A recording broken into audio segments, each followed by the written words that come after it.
Okay, I want to start by thanking the organizer for including this paper in the conference. This paper is joint work with faculty member Yiwei at the George Washington University. We appreciate the opportunity to present to researchers, regulators, and bankers practitioners. So in this paper, we evaluate whether and to what extent the geographic lending disclosure will draw public pressure and thus influence banks' loan underwriting quality.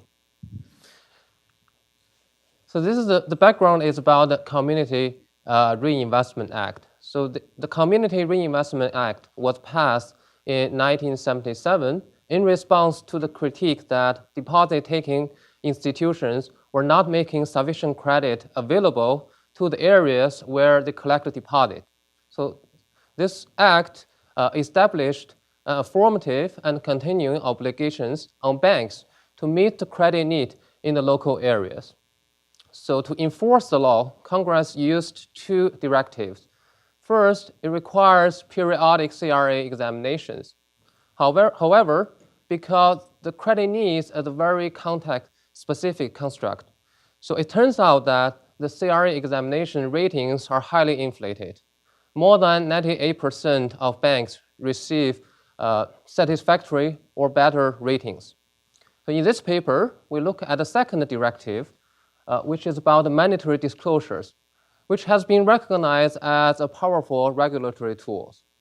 So since 1995, large banks, defined as banks with assets more than $250 million or associated with or affiliated with a large bank holding companies, so those banks need to collect and report locations and sizes of lending to small businesses. The purpose is to arm the public with a large amount of data so that they can watch banks' local lending activities. Specifically, regulators will consider banks' CRA compliance when processing their applications for things like M&A, deposit insurance changes, branch opens or relocations, etc. Then the community groups, community activists could call for public hearings, protest against those applications. They could also wage campaign and push for local ordinances. So research shows that all of those objections create substantial cost and threat to banks. So in response, banks either issue voluntary pledges or sign agreement with local communities to increase their lending to certain specific areas, mostly low and moderate income areas. So NCRC, National Community Reinvestment Coalitions, estimate about $4.5 trillion. Those reinvestment dollars are committed over 15 years since 1992. So this is the example to show you that this geographic lending disclosure data are actively used by community groups. So this map is charted by NCRC in one of their periodic reports. So they calculate the ratio of the number of small business loans from the CRE reports to the number of businesses obtained from Dun and Bradstreet. The areas, so red areas are the areas with low ratios, okay, and they call for more lending from local banks into those areas. So clearly, these geographic lending disclosures are used for information sources for local communities, and it can create some pressure on banks. So there are two views on the implication of this geographic lending disclosure on banks' lending decisions. The first one argued that, well, this disclosure can deteriorate banks' loan underwriting quality because it exposes banks' local lending activities to the community activists who may not act in the best interest of banks' shareholders and who may have incentive to maximize transfer of resources from banks to themselves or local communities. So under the pressure, banks may extend loans that are overly risky without sufficient compensating interest rate. Well, the second view, the CRA advocates argues that this disclosure could actually improve banks' loan underwriting quality because it can bridge the information gap between banks and local communities so that community groups help banks identify profitable lending opportunities. And those opportunities could have been missed because of banks' lack of local knowledge, because of their racial prejudice, or because of some agency conflict between loan officers and bank shareholders.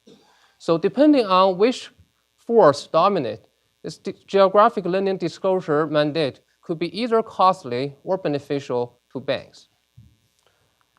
So we exploit a reform in 2005 to this disclosure mandate.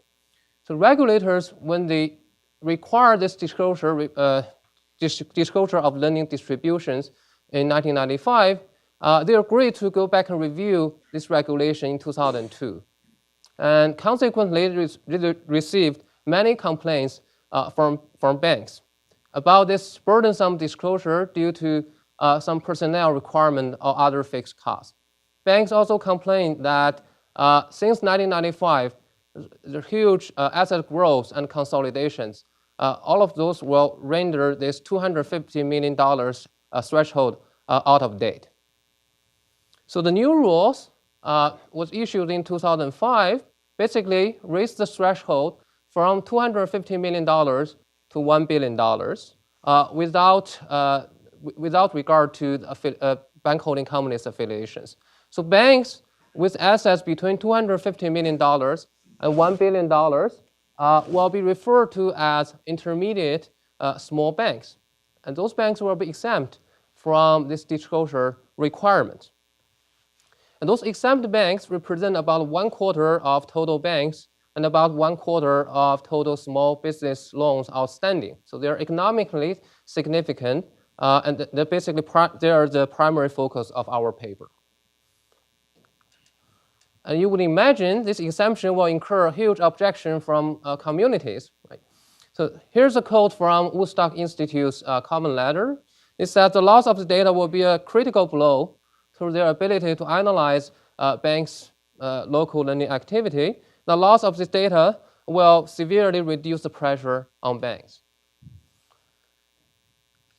So let me highlight several key features that provide us some research design advantages.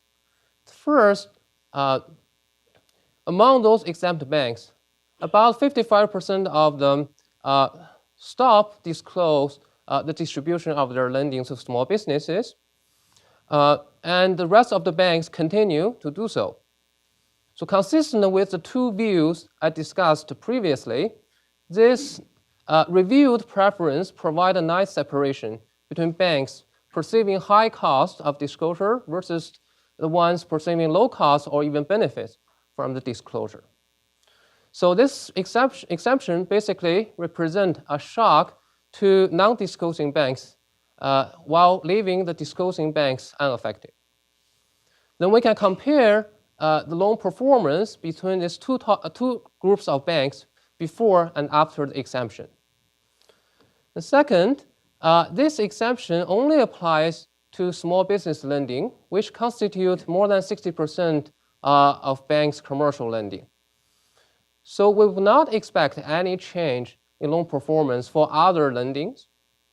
Then we can basically contrast the disclosure impacts on loan performance between commercial loans versus other loans within the same set of banks. And third, this reform results from a pre-scheduled inquiry in 1995 as opposed to a response to a crisis or scandals. So any subsequent improvement in loan performance are less likely driven by a simple mean reversion process.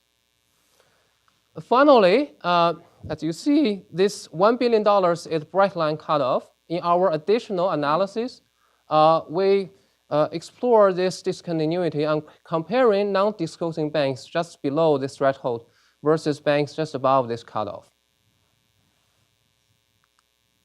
Okay, here's our hypothesis. We argue that the lack of geographic lending disclosures will reduce local communities' ability to watch banks' lending decisions or lending activities, Therefore, these non-disclosing banks, banks who can stop disclosing the lending distributions, will have fewer constraints and can improve their loan underwriting quality, as reflected in the decline in the non-performing commercial loans. In contrast, the disclosure rules, In contrast, the disclosure rules for other loans, such as mortgages, are unchanged, so we would not expect any effect on non-performing loans for other lending. So our sample, we focus on commercial banks with small business lending before this exemption. Then we collect their core reports for 6 years around this reform. Our treatment banks are the banks that take the exemption, stop disclosing their lending distributions, and the control banks are the other exempt banks who continue to do so.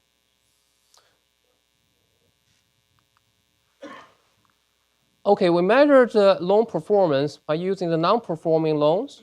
Those are the loans with more than 90 days past due or not accruing interest. So we calculate non-performing loans for commercial loans and other loans separately.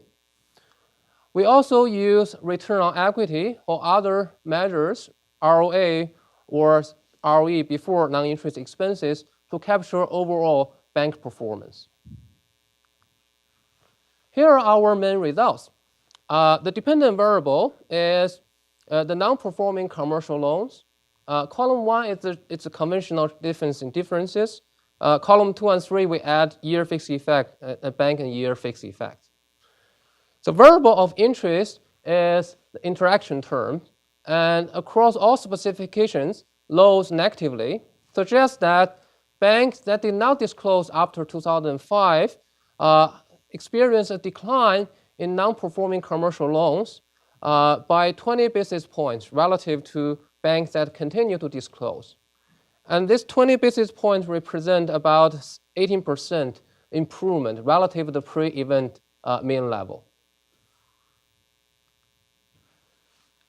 If we replace the dependent variable with non-performing other loans, we do not find any discernible effect on the non-performing other loans for non-disclosing banks relative to the disclosing banks. And those are the same set of banks. We also look at the effect on overall bank performance. We use return on equity as a dependent variable. We find that banks that did not disclose after 2005 increased their return on equity by 90 basis points, which represent about 7%. And this is a comparison to the banks who continue to disclose. Well, to better attribute this improvement to an improved loan underwriting quality, as opposed to just the savings on compliance costs, so we add back salaries, employee benefits, or other non-interest expenses in the second column, and our inferences are unchanged.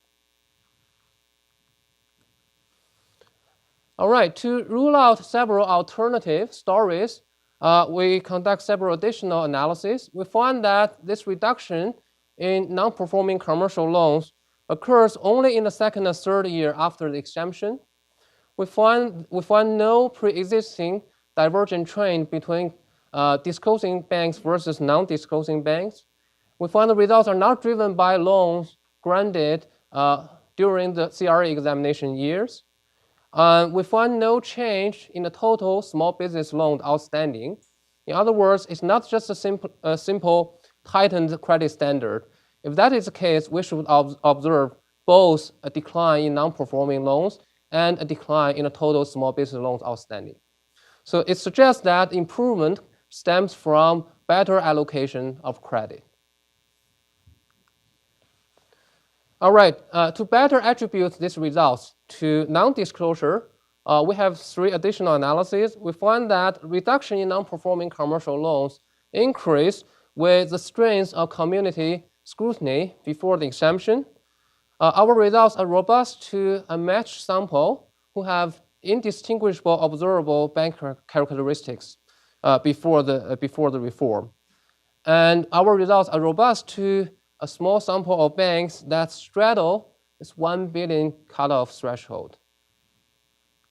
Okay, let me conclude. We found evidence that community activist use of geographic lending disclosures could deteriorate loan underwriting quality for banks that subsequently take the exemption. So before I finish, let me be clear on this takeaway.